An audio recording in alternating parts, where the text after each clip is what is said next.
Hello mga kabayan, ako nga pala si May, isang OFW dito sa Hong Kong. Alam nyo ba na sa loob ng isang taon ko dito mahigit, ay ngayon ko lang talaga na-organize ang cabinet na to. Dahil nung unang dating ko pa lang dito, tinanong ko na kay Amo kung pwede ko bang linisan ito or i-organize sa mga bagay na ito. Ang sagot naman ni Amo na hayaan ko lang daw, hintayin ko na lang daw na silang magsabi sa akin na gawin ko ang mga yan. Pero sa paglilinis sa mga surface na sa labas ay okay lang. May ibang amo kasi talaga na ayaw nilang ipagalaw ang isang bagay. Kaya sa mga baguhan na pupunta dito sa Hong Kong, ugaliin nyo na magtanong sa mga amo. Alam nyo naman, lalo pat mga Chinese, minsan yung iba may mga paniniwalaan sila or let's say may mga important things sila na nilalagay dyan at ayaw nila na magalaw. Kaya kailangan maging maingat din tayo. Hindi kasi tulad nung nasa Saudi ako, talagang iba. Kung ano yung mga nakalagay dyan na nakakalat dyan, bahala na akong mag-arrange dyan. As long as ma-organize ko yan, walang pakialam ang mga amo. Pero dito sa Hong Kong, iba. Kaya naman, sanayin natin ang mga sarili natin na always magtanong sa mga amo kapag may mga bagay-bagay tayo na gustong galawin or linisan.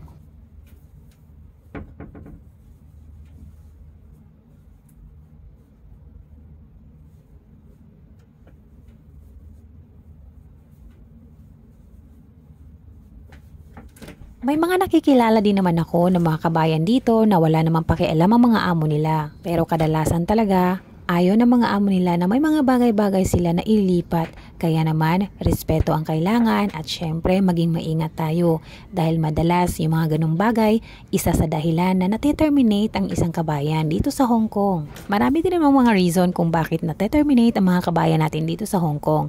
Syempre, magkakaiba-iba naman tayo ng karakter ng mga amo at mga sitwasyon na madadatnan dito. Kaya naman mga kabayan, kapag nandito na tayo sa Hong Kong, syempre, wag tayong pakakampante.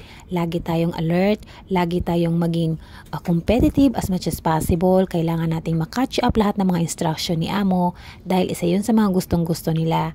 At isa naman sa ayaw ni Amo, yung talagang sumasagot ka kapag nag-i-explain sila at pag nagkakamali ka. Kaya naman matuto tayong magpababa ng pride natin dahil nandito tayo sa bansa kung saan tayo nangangamuhan at siniswelduhan. Pero marami din akong kakilala talagang sumasagot sila sa mga amo nila. Meron din naman kasing ibang amo na talagang umaabuso. Yung alam naman nila na mali nila pero pinapaako nila ang mali doon sa katulong. Kaya pag nataon na ang kanilang katulong ay palasagot, doon nagkakaproblema. May mga kabayan kasi din talaga na pag alam nila na hindi sila yung may mali, talagang sumasagot sila. Pero as much as possible guys, kung gusto nyo magtagal sa mga amo at kaya nyo namang lumunok ng fried chicken nuggets, lunukin nyo na lang at ilabas sa kabilang tenga yung mga masasakit na salitang naririnig ninyo. As long as hindi kayo sinasaktan, hindi kayo ginugutuman at meron pa rin kayong natatanggap na sweldo buwan-buwan. Yun na lang talaga ang panlaban. Alam nyo naman na lahat tayo nangangailangan. Kaya naman good luck sa mga baguhan dyan. Kahit saang bansa naman tayo mga kabayan, magdidepende talaga yung luck natin o yung swerte natin sa kung ano man yung sitwasyon na ating madadatnan. Huwag kalimutan laging magdasal at syempre ihingi natin ng guide kay Lord yung mga plano natin para naman gumaan yung ating pakiramdam kahit gaano man tayo ka-pressure sa trabaho. Madalas kasi tayo mga OFW kapag naunahan na tayo ng pagod at pressure, nakakalimutan na natin ang magdasal. Which is guilty rin ako pagdating dyan. Alam ko talaga madalas nakakalimutan ko ng magdasal or at least magpasalamat man lang.